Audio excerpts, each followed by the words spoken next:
dostlarıyla vedalaşıyordu. Buna bile izin vermediniz. Tutekin yaşıyor mu ya?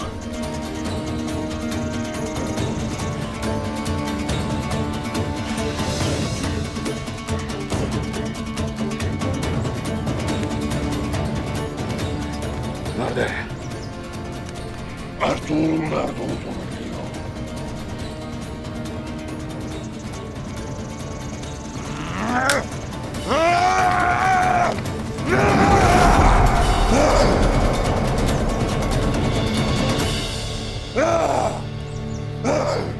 Neden? Neden yanımda değilsin? Neden? Neden? Tutekin obaya giderse her şey biter.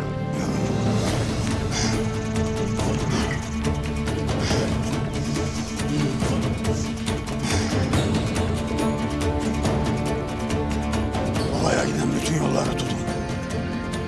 Tutekin ya da değil. Obaya giden kim varsa. Herkes.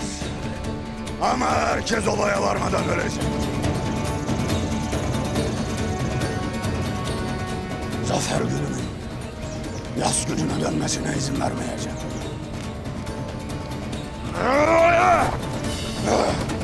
Benimle gel.